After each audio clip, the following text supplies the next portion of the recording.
Hi, my name is Katie Hughley, and I'm the Education and Outreach Manager with GRAMMY Museum Mississippi. And I'm so excited to be able to present to you guys today and just have an opportunity to share the musical legacy and the heritage which can be found in Mississippi. Before we get started today, I do want to remind you that viewers are welcome to leave questions in the chat, and we will try to answer as many of those as possible at the end of our session. So feel free to be typing them as you go. We will get to those as we can.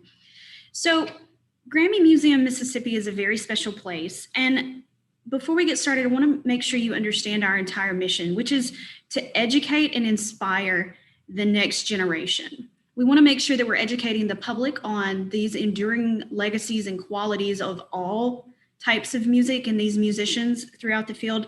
But we like to use music as a gateway to learning, trying to cultivate creativity, that critical thinking, and that self-expression. So I'm going to be sharing my screen with you and go through a PowerPoint to give you guys sort of a better look at what I'm talking about. And we're going to have some listening examples. So make sure you've got your headphones in and everything turned up where you can listen and enjoy. So to get started, we're going to start by asking ourselves, why is there a GRAMMY Museum in Mississippi, much less Cleveland? If you don't know very much about the United States, there's only 2 GRAMMY museums in the entire world. There are a couple of smaller experiences, which you would say is more of like one giant exhibit that travels on occasion. But our sister museum is located in Los Angeles, California, the second largest city in the United States. Well, if you don't know much about the United States, Mississippi can be considered one of the poorest states in the country. And in fact, where this museum is located in the Delta, it actually is the poorest region in the entire United States. So why in the world would they put one in the richest and one in the poorest area?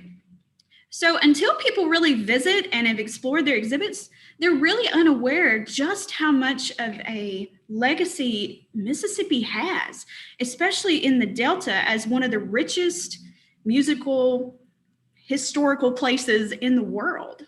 If you Google Mississippi, you're going to find that we're one of the poorest states financially. We have some of the lowest education rates. I mean, and the list goes on.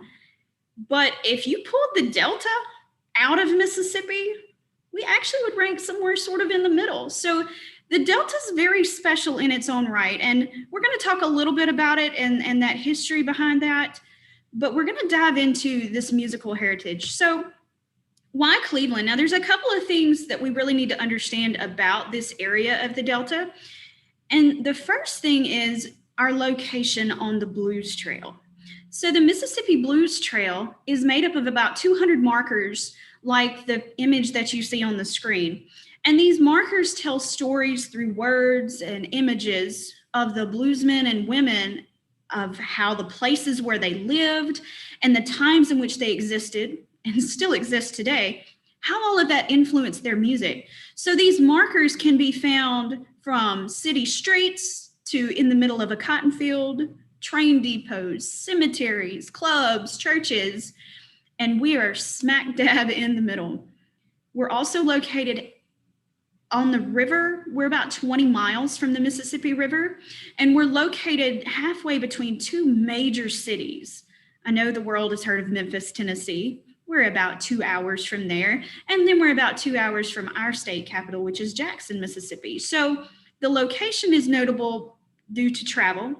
We have a lot of foreign visitors come to Mississippi, and we like to ask them why, and they tell us, well, I'm following the Blues Trail. And they also tell us it's more financially secure to come to Mississippi than it is Los Angeles. So we're very unique in that right. Another reason that we see is, you'll look at that second point, is our location is technically on the campus of Delta State University. Now, Delta State University is what we call a Division II school. So it's much smaller than the ones you might have heard of, like Mississippi State, Ole Miss, Georgia, La Tech, any of those are much larger schools. But this one only has about 4,000 students as a whole, but it's known as a teacher's college, an aviation college, and nurses college. So they have a wonderful music education program, which I'm proud to say I'm a graduate of. But they also have a very special program called the Delta Music Institute. And this is where you can get an entertainment industry studies background. It was one of the first ones in this region, much less the state. And this provides opportunities for aspiring musicians to explore the business side, where they learn music production, engineering, songwriting, and the list goes on. So we're very fortunate to have that, and we like to partner with them as much as possible. So that was part of the reason they put it here. And then, of course, the last point that you're going to see is Dockery Farms. Now, Dockery Farms, I know you guys measure in kilometers. I understand the United States is weird, we do miles, but it's only 8 miles away, so it's not very far from where we are currently located. But this is considered to be the birthplace of the blues. So we're going to take a little bit deeper look at that and talk about Dockery Farms. Dockery Farms, if you drive by today, there's not much to look at. There's a couple of storehouses, what would have been considered the almost cafeteria-like place where they could go and buy supplies, things like that. But Dockery Farms was established in 1895. And it was one of the few plantations that offered fair contracts to workers. So think about this. You know, when we study other countries and their history, or look even in our own country's history books, sometimes history can be strewed one way or the other, and we don't always get the full picture. So I want to encourage you to dig a little deeper. And just because you see Mississippi farms and plantations, it doesn't mean that every single one of them had slaves, or that slavery existed in every single area, or that workers were mistreated. In fact, Dockery Farms is very special in this right, that their workers had fair contracts. And what this fair contract meant is that they were treated fairly, and they received wages and supplies in which they could actually make and save money. So it was basically just a standard job, but they had housing, they could buy and sell supplies on their own. They could raise part of their own food. They made money. So it made it very, very special, especially in the heart of the Delta.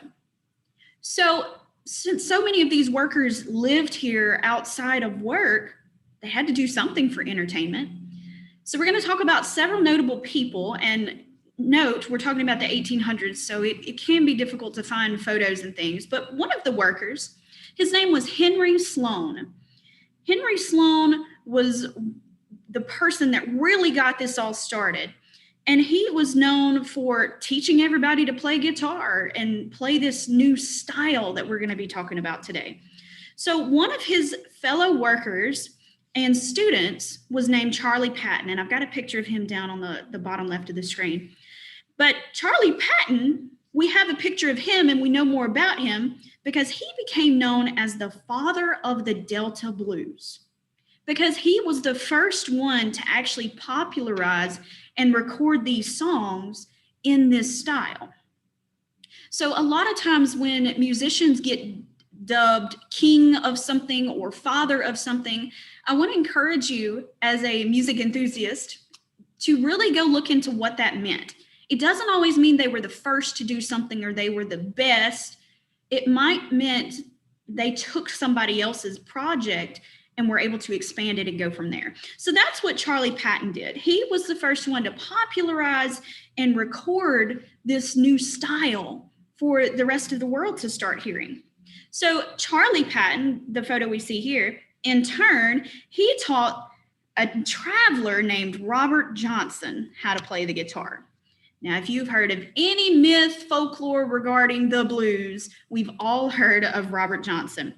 He was the guy who sold his soul to the devil to learn to play the guitar, according to legend and many songs that have been written about him. Well, obviously, this was a myth that people made up because Robert Johnson, in his music, he would mention the devil a lot. And because there was a local tale of a bluesman that would stand at the crossroads at night, waiting on the devil to come tune his guitar, people really made that connection, and that's kind of how he got his title.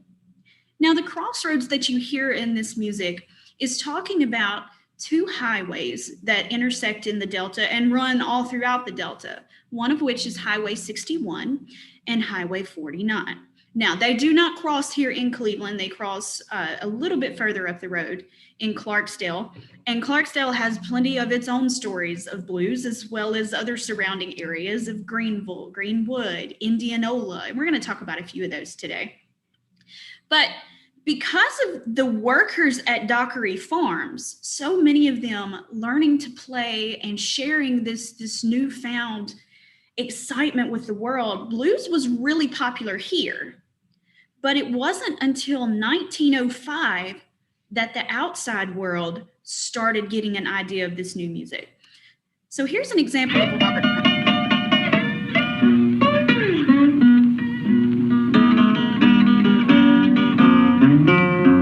I went to the crossroads, fell down on my knees.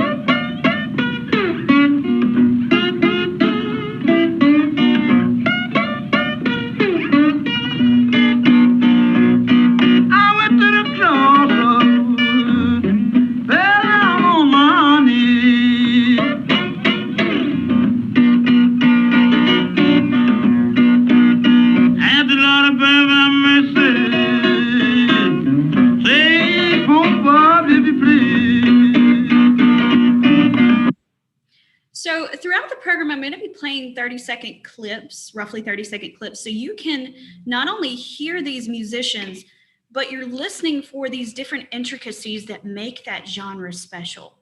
So he's singing about the crossroads where I fell down on my knees, asked the Lord, please, for forgiveness.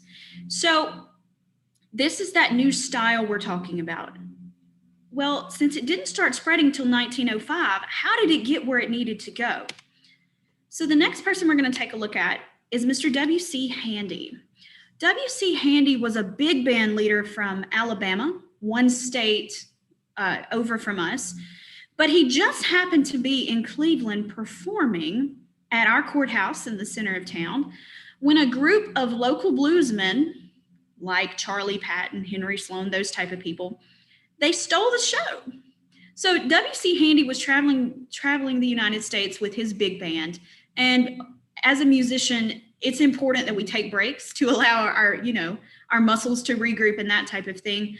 But as he was taking a break, local bluesmen started playing and people were throwing money at them and hooping and hollering and having a wonderful time. And were given a bigger crowd reaction than for his group.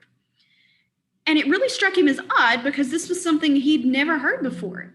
So when he saw the crowd's reaction to their music, he immediately began taking the things that he was hearing, these different lyrical styles, the different instrument styles, the repetitiveness, all of these little factors that he noticed, he started incorporating it into his musical writing.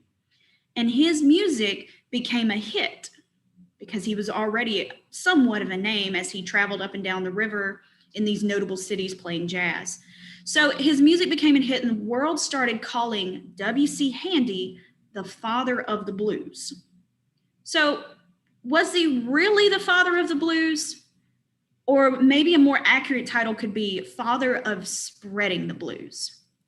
So many times genres, it takes somebody else with maybe a little more popularity, a little more reach in order to really get something kick-started and going. We see that in anything we do today. So thanks to a W.C. Handy to start including these different parts of the music, we're now spreading it up and down the river as much as we possibly can. So it's starting to influence other genres like jazz, which is coming out of New Orleans up and down the river. So if Cleveland and just right here in the heart of the Delta, if this place is such a big deal, if we're getting started with this, what about Mississippi? Is that all? So we've all heard of B.B. King, internationally renowned, but B.B. King said it best. He said, you might say that it all started right here. And Mississippi likes to claim that we are the birthplace of America's music, the blues. And we're going to take a look a little bit later just to talk about how big of an impact the blues has had. But if it weren't for the blues, we wouldn't have many other genres of music that we so love and enjoy today. Because these different genres took factors from the blues and expanded them, added to them, and broke off to make their own style. So Mississippi, if we're going to talk about from the Grammy aspect, which is one of the, international ways of honoring musicians, Mississippi has more Grammy winners per capita than any of the other 49 states. 8% of all the Lifetime Achievement Award winners are from Mississippi. And we have a week known as Grammy Week, which is the week leading up to the Grammy Awards. Los Angeles hosted a Mississippi night every single year until we came on the scene, and we kind of took that over. But it was an entire night dedicated to Mississippi's musical heritage. And it's been that way for years. So the blues has influenced these other genres like jazz and country, rock and roll, gospel. They've combined to create other genres. And there's so many legendary musicians that have a history here in Mississippi, whether they're from here or they spent a good bit of time here. So we're going to take a look at some of these notable genres a little more in depth and talk about a few of these musicians. So obviously the first one we're going to talk about is the blues. And if you don't know much about it, I like to describe the blues as songs about life, love, and the hardships of being Black in the earliest 20th century in the American South. So if you listen to very much blues music, you're gonna, when you deconstruct those lyrics, you're listening for what are they singing about? Obviously the music is enticing, but what are the lyrics truly about? And many times it is that hardship of being Black in the early 20th century, because like I told you, Dockery Farms was special. It was not your average plantation. Being Black in the South, it still has some things that we face today, some of those same struggles, but they didn't have the right to vote. They didn't have the right to own land. They couldn't come in the same shop. They couldn't earn a living. But Dockery Farms was special and changed that. And I truly believe, and this is personal opinion, but when you take factors away and allow humans to be humans and interact with each other, it's amazing the creativity that can come out of that. And I like to think that the blues was one of those products. But this music, it drew influences from this African-American, Black American style of singing, from church songs to prison songs to their roots back in Africa, those African rhythms, as well as some other American folk traditions. So it's truly kind of a melting pot of things. But this blues music, it was performed at parties, honky tonks. I don't know if you guys know that word, but a honky tonk, it was sort of the predecessor to that boogie woogie style, where they really focus more on rhythm than the melody and harmony, what you're singing. It's more about getting you up and moving. So blues was at parties and honky tonks, local bars, festivals. It was truly the common man's music. Eventually, some of these blues artists went on to record albums. And at the time, they were known as race records. And they were really quite popular in the late 1800s, early 1900s. So I encourage you to go look a little bit deeper into those race records. But over time, the blues have changed based on where they were being sung, the types of instruments they use, and even those hardships that they sing about. So we're going to take a quick look at two different types of the blues. And these types get their names, obviously, from their location. So the first one we're going to talk about is the Delta blues. And the Delta blues originated, obviously, in the Mississippi Delta among Black musicians who lived and worked on the farms in this northwestern part of Mississippi, just like we talked about with Dockery Farms. But the dominant instrument was the slide guitar, primarily the steel guitar and the human voice. So when we listened to Robert Johnson a little while ago, that really twangy sound, that's that steel guitar we're talking about. So he is a great example of using that slide, and you can hear how the changes in pitches are not as crisp. That's because they were using that slide. So the Delta blues eventually branched into other blues styles, including Memphis blues and Chicago blues. The Chicago blues later played a really key role in British rock music. It influenced other musicians like Eric Clapton, the Rolling Stones, and several others. But Chicago blues, in a nutshell, is just the Delta blues, but it has two new factors. You have a bigger crowd base. Obviously, Chicago is probably bigger than the entire Delta combined as far as population, and electrification. When the blues moves to a bigger city, innovation is happening at these bigger cities than it is in your backyard in the Delta. So this bigger crowd base and the option of electrification really changes what these musicians can do with an instrument. So a couple of the musicians we're talking about in a minute, I'll denote for you, they are considered Chicago bluesmen. So we're going to take a quick look at a few notable. The first one that we're going to look at is B.B. King. And I have a few just fun facts down there for you. I'm not going to read those, but his real name was Riley King. And as he was working as a DJ in Memphis, as a teenager, a young adult, he hitchhiked his way to Memphis. He's from Indianola, which is about 30 miles from my current location. And he has his own museum and he's buried there. But when he hitchhiked up to Memphis and was working as a DJ, he became known as the Beale Street Blues Boy. That nickname later got shortened to BB. And he's known as one of the kings of the blues. So obviously he's sort of that Memphis blues style getting started. So remember, as it starts spreading, we have a little bit of change when it comes to the style of instrument being played. It may not be that slide twangy guitar anymore, and we have bigger crowd bases and electrification. So as you're listening to these examples, I want you to think about those different styles you're hearing. I want you to compare, what instrument is it? What are the lyrics about? Is it more about hardships that they're facing because they're workers?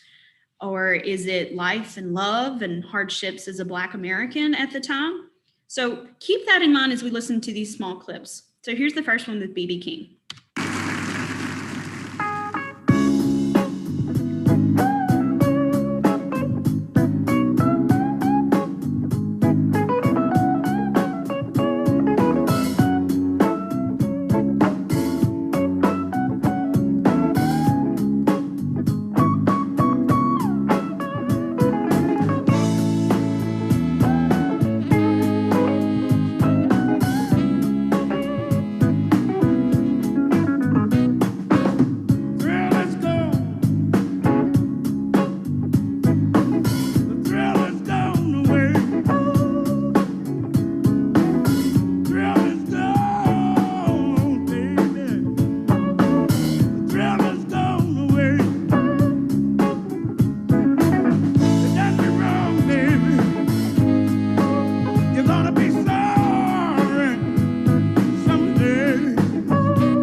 Listen to it for days, but this is one of his well-known hits, "The Thrill Is Gone," and he's saying the thrill is gone, you're going to be sorry one day.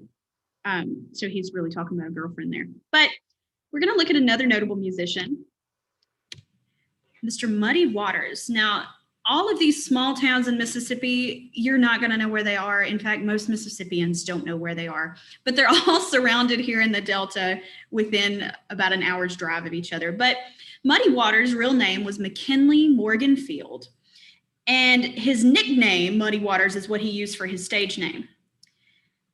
Fun fact about Muddy Waters, the Rolling Stones took their name from a Muddy Waters song about Rolling Stones. So I really encourage you to go look that up in that history to see how they connected, thousands of miles away across an ocean. But his style of playing really influenced other rock legends like the Beatles, Jimi Hendrix, Eric Clapton. They all mention where they drew influence from, and it was from Muddy Waters. So here's an example of Muddy Waters. Oh, yeah.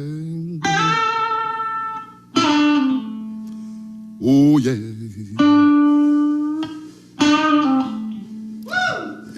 everything gonna be all right this morning. Oh, yeah. Woo! Yeah. Now, when I was a young boy, at the age of 5, my mother said I was gonna be the greatest man alive. But now I'm a man, way past 21. I want you to believe me, baby. I have lots of fun. I'm a man. I hate to cut that off. It always breaks my heart. But Muddy Waters, you can kind of tell by the style of playing that he's considered one of these Chicago bluesmen, because we are really amping up that electrification and really playing to a bigger crowd base. So Muddy is considered a Chicago bluesman, as well as the next artist we're going to talk about, Mr. Howlin Wolf. Now, his real name was Chester Arthur Burnett, and like the other two that we've talked about, he used his nickname as a stage name.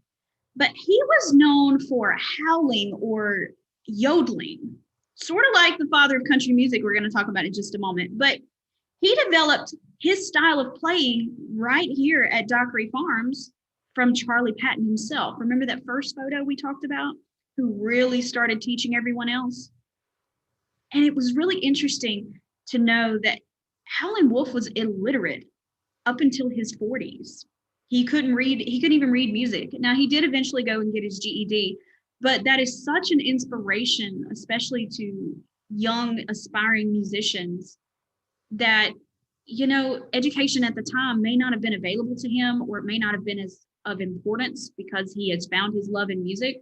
But for him to go back later in life and feel that as a need that he needed to do, it really speaks to him as a musician. So here's an example of that yodeling, that howling that he was known for.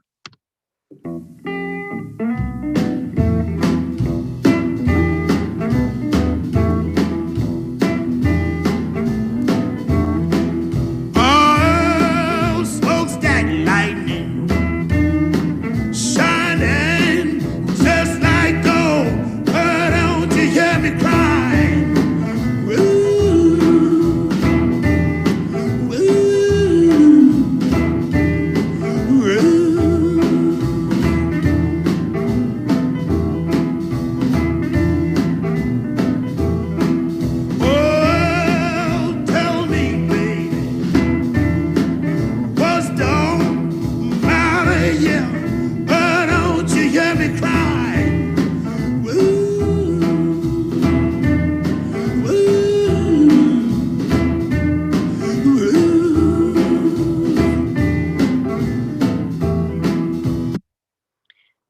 The final bluesman we're going to take a look at is Mr. Willie Dixon. Willie Dixon was considered an all-around bluesman because he sang, he wrote, he arranged music, he produced, and he even played bass with Muddy Waters and Howlin Wolf. So listen to an example of someone that really had a hand in all the different facets of blues and what he produced from that. Whoa,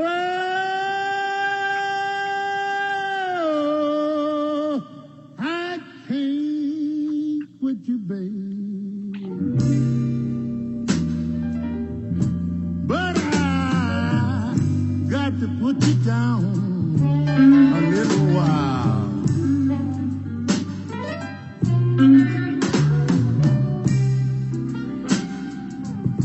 Whoa, I can't quit you, darling, but I got to put you down a little while.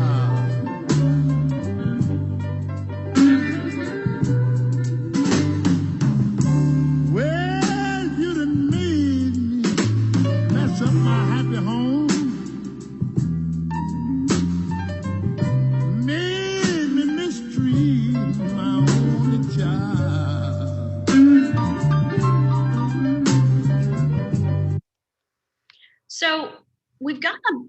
good background of the blues and just hit some highlights of some artists.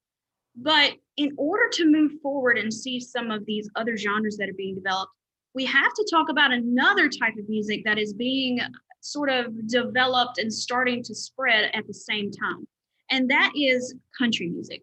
Now, originally, country music shared structural similarities with folk tales. The performances were usually live, and the songs and the instrumentation would vary depending on the geographical location. So a lot of this music was developed in the Appalachian mountain range. So that mountain range really stretches from the state just north of us in Tennessee, all the way over in a sort of eastern direction towards our nation's capital, Washington, D.C., just to give you a geographical location idea. But these Appalachian Mountains at the time during the 1800s, early 1900s were very remote. So listening to this traditional country music allowed the listener to really learn about the history and the culture of that specific area.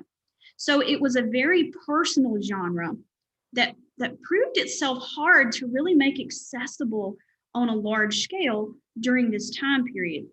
It was much more secluded. You had to have a reason to go to these places. You didn't just happen to go through.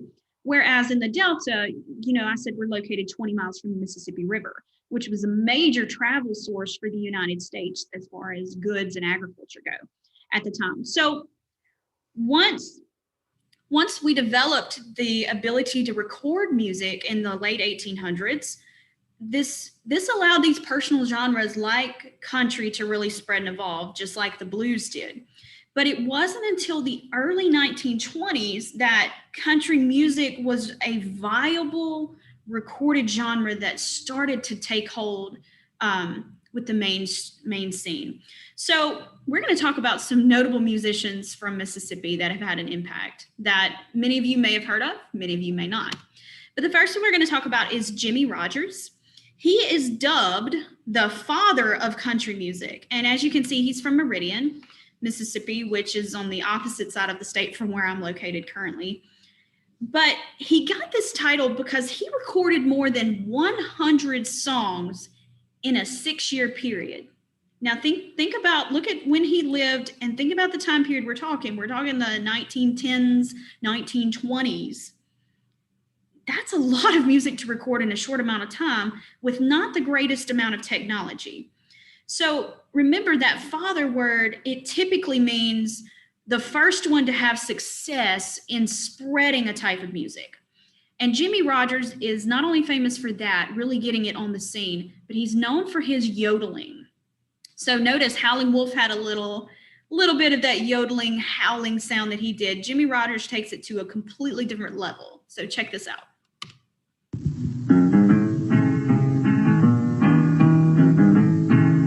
T for Texas, T for Tennessee.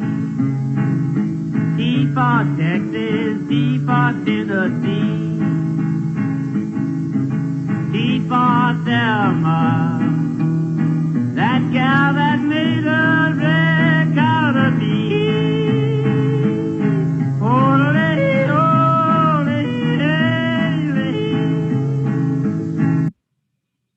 So thanks to Jimmie Rodgers, country is now becoming much more popular. And just like other genres, as it travels, as it gets to these other locations, these different styles and history and culture from that area start to play a role, and it gets to becoming much different. So that's sort of the original country. Think about what you hear today. It feels like a completely different genre. So another notable artist that is on the international scene that we get to claim for Mississippi is Miss Faith Hill. Faith Hill is from a very remote, small town, but it's right outside our state's capital. And she grew up in a very religious family, and that's where she gained her first singing experience, was going to worship services every single week. She learned how to play the guitar at a young age. And after graduating from high school and getting a little bit of college experience, she moved to the country capital, which is Nashville, Tennessee. and actually worked as a packaging fan, handling merchandise for her idol, Reba McEntire. And the story goes, she was singing one day and someone heard her and she got an opportunity, and it just went from there. So here's an example where Faith Hill really pays homage to her state, claiming that she's a Mississippi girl. 'Cause a Mississippi girl don't change her ways, just 'cause everybody knows her name. Ain't big-headed from a little bit of faith. I still like wearing my old ball cap, riding my kids around piggyback. They might know me all around the world. And y'all, I'm still a Mississippi girl. I chose Faith Hill because, yes, she's internationally known, but this song in particular really tells the story of the culture that you can find in a, quote, Mississippi girl. You know, Mississippi, if you don't know much about our state, we're very hospitality based, very humble. Most of us, I mean, there's bad apples everywhere, obviously, but we're very humble. We don't need a whole lot for the most part. You know, we're all about family and friends and trying to be welcoming. So when we talked about this start of the country music and how it was really about the history and culture of that area, Faith Hill did a great job in having that song written to really pay homage to her state. So another notable artist, which has just gotten some other national recognition, is Miss Leanne Rhymes. Now, I'm not going to be a spoiler, but if you like to watch Masked Singer, you might get to see Leanne Rhymes. And what's really special about Leanne Rhymes is she is the youngest individual Grammy winner of all time at age 14. 14 years old. And she really got her start through this yodeling style that we heard just earlier from Jimmy Rogers. So it's really interesting to see, you know, 150 years later that artists are still using techniques from these people that are starting it and spreading it. So take a quick listen to Leanne Rhymes. You might know this song.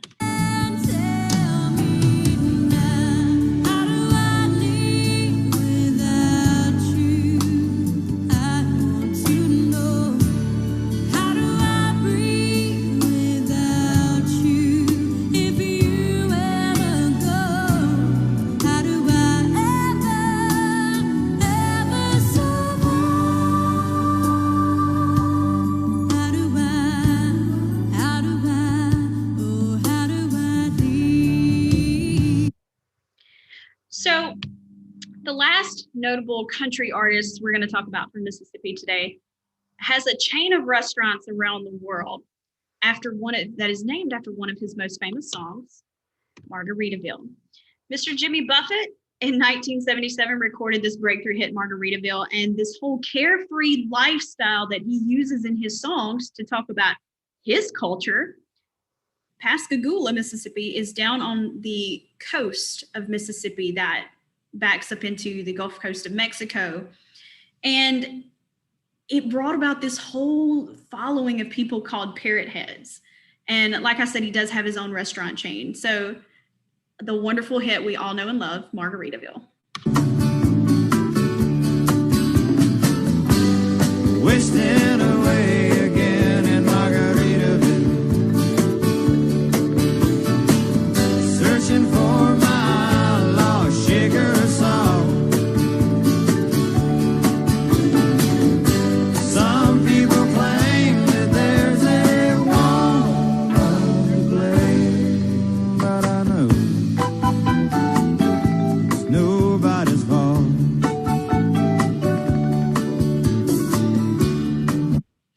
So we've taken a second and talked about two completely different genres and styles of music that are starting to exist in the same time period, but in different locations. What happens when we start combining features from both of these genres? We get the whole new scene of rock and roll. So rock and roll is considered a form of popular music that emerged in the United States in the late 1940s and the early 1950s. And it gets its roots from a combination of this blues style, this country western, and talking about the history and the culture or life and love and the hardships, and putting a hard driving rhythm behind it with these drum sets and that electrified guitar and some of those more intricate musical stylings when it comes to playing the guitar.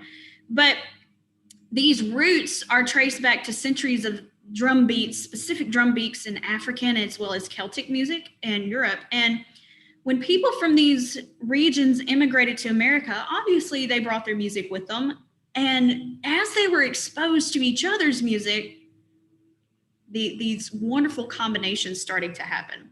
So in the 1930s, rock and roll, these words were also used to describe rhythms and musical beats. So we're starting to now focus more on this rhythm over the words type thing to really draw an audience.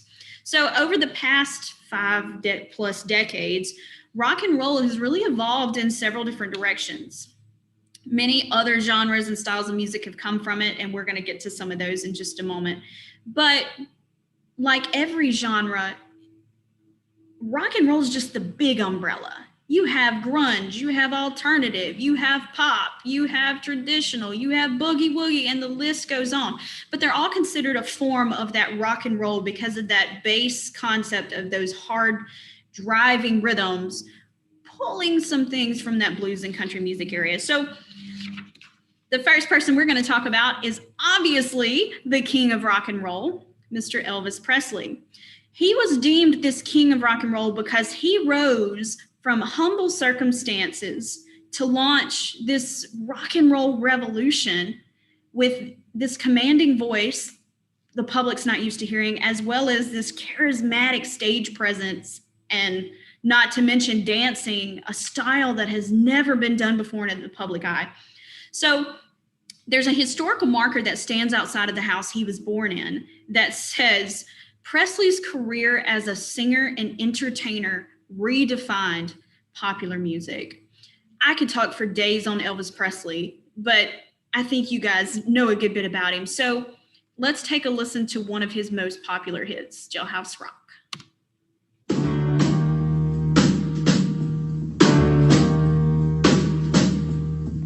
Walking through a party in the county jail. The prison band was there, they began to wail. The band was jumping and the drum began to swing.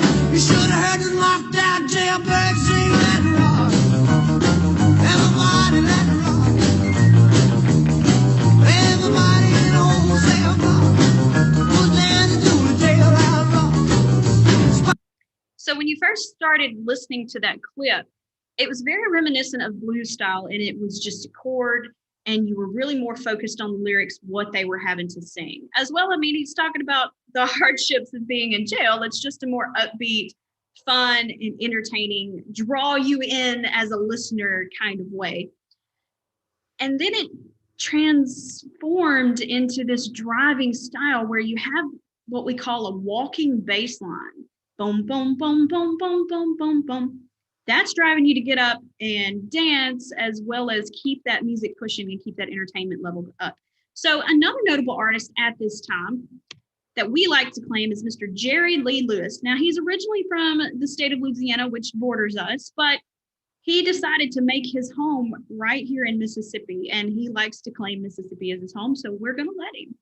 But he proved to the world that a piano man could play front and center on the world's biggest stages. And he's really starting to he's obviously drawing that influence from the guitar and from these bluesmen, but he decided to use the piano to do the same thing. He stirred up some trouble in his days. In fact, he was all about being a showman and being the one guy that stood out above the rest. And it is said, there is no video footage, sadly, but it is said that as he was sharing a stage with Chuck Berry at a performance, he wanted everyone to remember him and not Chuck Berry, and he lit a piano on fire on stage while he was playing it. So I encourage you to look up the fun history that is behind Jerry Lee Lewis as a performer, and check out one of his well-known hits, Great Balls of Fire. You shake my nerves and you rattle my brain. Too much love drives a man insane. You broke my will, but what a thrill. Goodness and gracious, great balls of fire. I like that look upon I thought it was funny. You came along and moved me, honey. I changed my mind. This love is mine. Goodness and gracious, great balls of fire. So you've got two similar styles, but they're using different instruments. Now we're going to get more into the modern age of rock and roll music and listen, see if you can still find any of those same factors. One artist we're going to talk about is Miss Hayley Williams. Now, Hayley Williams is best known as the lead vocalist and primary songwriter, occasional keyboardist for the group Paramore, but she's also from Mississippi. And check out her song Misery Business. And like I said, remember, you're listening to compare those musical styles, the type of instruments used, those driving rhythms, and the words. What are they talking about?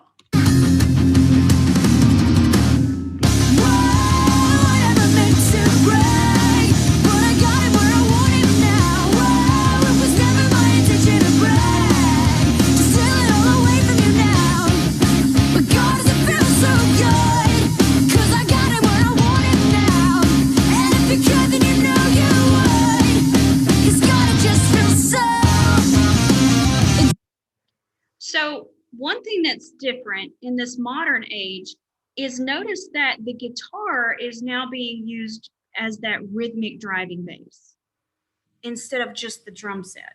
So this is just an example of how these styles start to evolve over time. And the last example we're going to cover quickly is Three Doors Down. Their name was chosen actually after they saw a broken sign in Alabama, which read Doors Down, and at the time there were a three-piece band. So that's where they came from. But one of their hit songs that most of the world has heard of is Kryptonite. If I go crazy, then will you still call me Superman? If I'm alive and well, will you be there holding my hand? I'll keep you by my side with my superhuman might, Kryptonite.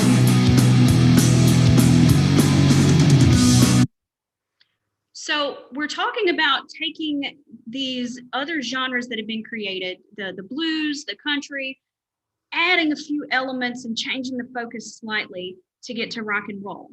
Well, if we travel 20 years in the future, we're going to get to a new style called hip hop. Now, hip hop was actually a mixture of many different elements. It was rapping, DJing, breakdancing, and graffiti. And it began as a cultural movement in the 1970s among these predominantly African-American neighborhoods in the South Bronx of New York. So when hip hop started, a lot of the lyrics referenced life. Think back to that blues. You know, they're hearing predominantly African-American musicians in this blues talk about life, love, and the hardships of being Black. But blues was focused at a different time. So hip hop really draws its influences, 50 years later. Now it's talking about the hardships African-American, Black Americans are dealing with now, just in a different, more affluent area, which is the South Bronx of New York. So these lyrics are still talking about life, which are drugs, gangs, fighting, etc. And graffiti was and is still a way of expression. So artists began really expressing this rapping style by adding a musical component to it by DJing. And the DJing was when they basically played two records simultaneously and scratching them, making them start and stop at different times in order to create that rhythmic feel that we find in rock music and such. So rap is just simply speaking over these new beats that were formed from this scratching and other DJ techniques. Hip hop didn't really hit the mainstream until 1979 when the Sugar Hill Gang released the song Rapper's Delight. So here's a taste of the first, quote, rap song. Check it out. I said the hip hop, the hip me to the hip hop, you don't stop the rockin' to the bang bang boogie. Say up jump the boogie to the rhythm of the boogie to beat. Now what you hear is not a test, I'm rapping to the beat. And me, the groove, and my friends are gonna try to move your feet. You see, I am Wonder Mike, and I like to say hello. Up to the black, to the white, the red, and the brown, the purple.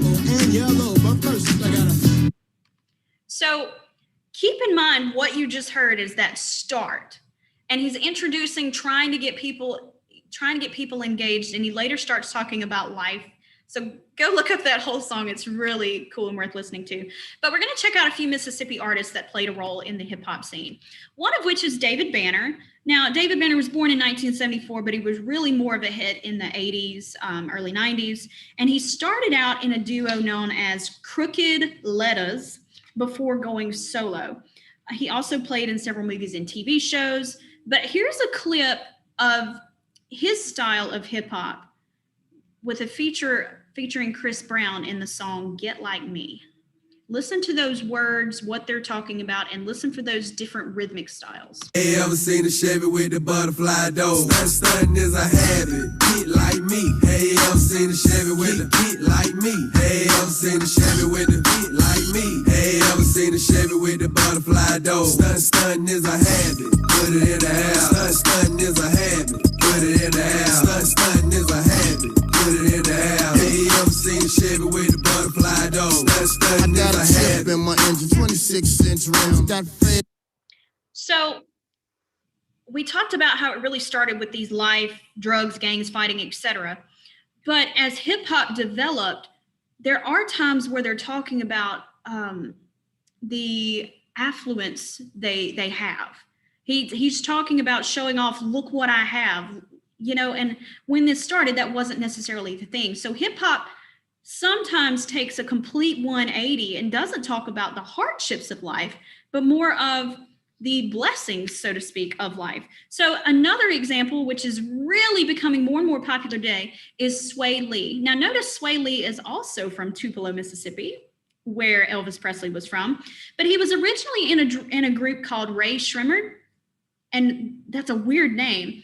But if you look up the history, it's actually spells Ear Drummers, which was the name of their record label when they got started, just spelled backwards. So Sway Lee is starting to come on the scene by collaborating with other artists like Post Malone. So check out Sunflower. Needless to say, I keep a check. She was a bad, nevertheless. Calling it quits now, baby, I'm a wreck. Crash at my place, baby, you're a wreck. Needless to say, I'm keeping a check. She was a bad, nevertheless. Calling it quits now, baby, I'm a wreck. Crash at my place, baby, you're a wreck. Thinking in a bad way, losing your grip. So if we're really looking into the semantics of the music part, we've still got all these same hard driving rhythms, very little melody changes, just like the blues. It's very simple, basic chords. So another example is Brandy. You might know her from the early 90s sitcom Moesha. She was the star of that. She's also the secretary in the cartoon Osmosis Jones. But she's often considered an R&B singer, but she did put out several hip hop tracks. So check out an example from the early 90s of Brandy. It's only you. I want it down with what you're going through. I wanna be down. I wanna be down with you. Down with you. It's true. So, you know, even 20 years ago with Brandy to Sway Lee, it's still just a little different. But remember how we're talking about how those evolve based on your culture and your area. Now, these are from very different areas of Mississippi. Tupelo is a much more affluent area than Macomb is, and they're on opposite ends of the state. Now, the last hip hop artist and the last artist that we're going to talk about today before we start taking these questions is Soulja Boy. Now, Soulja Boy has got several places listed because, like many of the artists, he tends to move around. But he did spend a stint of his time in Batesville, Mississippi. Batesville, Mississippi is not far from here. But during his teenage years, and this is when he actually wrote Soulja Boy. So we get to claim his hit song, Soulja Boy. Check it out. Soulja Boy, I've been it. Why me crack it? Why me roll? Why me crack that Soulja Boy? That Superman? That now why me you crack that Soulja? Now why me you crack that Soulja? Now why me you crack that Soulja? Now why me you crack that Soulja? Now what? Soulja Boy, I've been it. So it's so amazing to see where these genres really pulled their influence 50 plus years ago. So as we're gathering up your questions so that I can try to answer a few before we have to wrap up, I want to encourage you guys to check out GRAMMYConnect.com. And what's really cool about this website is you can find and connect Grammy Award winners, not just from Mississippi, but I'm encouraging Mississippi, and figure out how to connect them to your artist. For example, this is what your screen would look like. And if you researched Elvis Presley, you're going to see all these other connections. Well, if you know anything about music, you know that Jerry Lee Lewis, we talked about him, Buddy Holly's rock and roll, Johnny Cash is not. The Beatles is a different style of rock and roll. So how are all these people connected? So as you click on them, you find fun things like it might not be a shared genre. It might be a shared performance venue or record label that got them started, or shared music teacher. It's just really interesting to find out what that family tree, that musical lineage, what it is, and how music truly is that universal language and how it connects us all over the world. So today I've just sort of scratched the surface of some of these great musicians who've come from these wonderful stages, this wonderful state, and who've had a lasting impact on many different styles of music.